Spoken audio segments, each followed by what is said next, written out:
Good morning বন্ধুরা, তোমরা সবাই কেমন আছো? আশা করছি খুব খুব খুব ভালো আছো আর খুব ভালো থেকো। তো দেখো, এখন ঘড়ির কাঁটায় বাজে সকাল 5:30। তো সকালে ঘুম থেকে উঠে চলে এসেছি একবার ছাদে। ওই দিকে দেখো, ছোট্ট সূর্য যেন মেঘের আড়াল থেকে উঁকি মারছে। আর দেখো, পরিবেশটা কত সুন্দর, নিস্তব্ধ, কত মুগ্ধ। সূর্যের আলোয় তারা ঝলমলিয়ে উঠেছে যেন। তো সকালবেলাতে যদি একবার ঘুম থেকে উঠে ছাদে যাওয়া হয়, তো মনটা পুরো ফ্রেশ হয়ে যায় আর অনেকটা এনার্জি পাওয়া যায় সারাটি দিন কাজ করার জন্য। হ্যাঁ, আমাদের তো গৃহবধূদের প্রত্যেক দিন ওই একই কাজ, একই রুটিন, একই সব, আলাদা তো আর কিছু নেই। তো দেখো, এদিকে আমি সকালে যা কিছু কাজ ছিল সেগুলো ভাগিয়ে করে চলে এসেছি।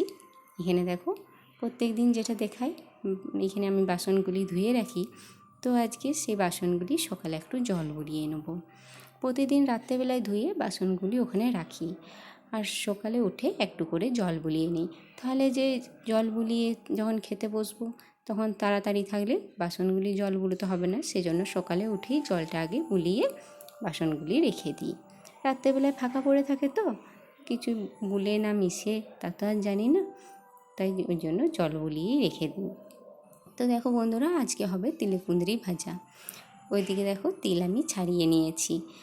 তিল ছাড়িয়ে নিয়েছি বলতে, তিলটা আমাদের উঠোনটা একটু খচখচে, আর একটা খচখচে কোনো কিছু নিয়ে সেটির উপরে আলতোভাবে ঘষে দিলি তিলের ছালগুলি কী সুন্দর পরিষ্কার হয়ে যায়। তো ওদিকে দেখো, আমার তেল ছাড়ানো কমপ্লিট। আর এদিকে আমি কুঁদরিগুলি সরু সরু করে কেটে নিয়েছি। একটি কুঁদরি 6 খাদি করেছি।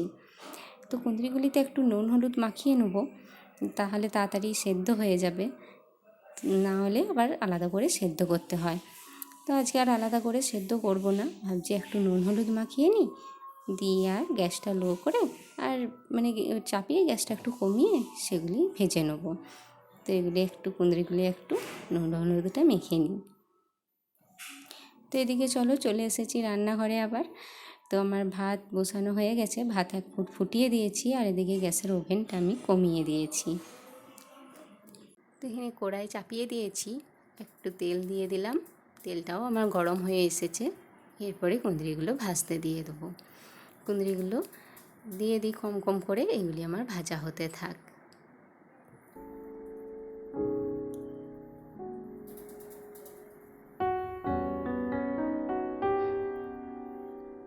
দেখো বন্ধুরা, এদিকে চলে এসেছি আমি তিলটি বেটে নেব। তো তিলটি 2-3 বার জল দিয়ে ধুয়ে ধুয়ে পেনিয়ে নেব, নাহলে তিলেতে যে বালি ধুলো এগুলো থাকে, সেগুলো যদি একটু তিলটি পরিষ্কার করে ধুয়ে না নেওয়া হয়, তো সেগুলি যখন খায় তখন দাঁতে লাগে, সেটি খেতে ভালো লাগে না।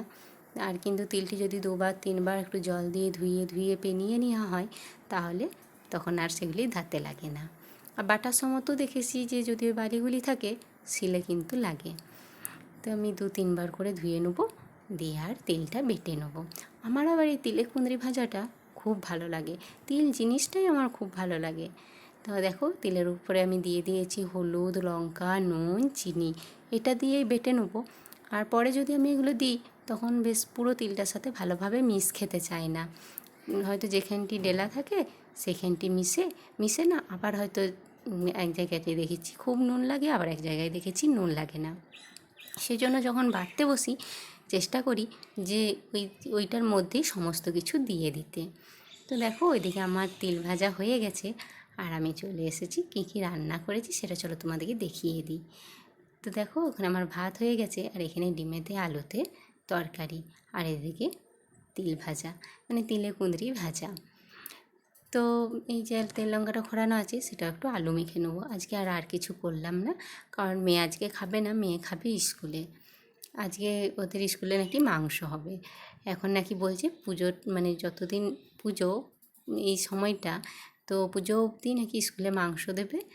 তো প্রত্যেক সপ্তাহতে স্কুলে মাংস দেবে। ও যেদিন ডিম হয় আর মাংস হয় সেদিনই স্কুলে খায়, তাছাড়া বাড়িতে খায়। ছোটো ছেলে, বুঝতেই পারছো, সবাই খায়, সেই আনন্দে ও খায়। তো এদিকে দেখো, আমার আলু ছিল কিছু, আরও 2 কেজি আলু আমি নিয়ে নিয়েছিলাম।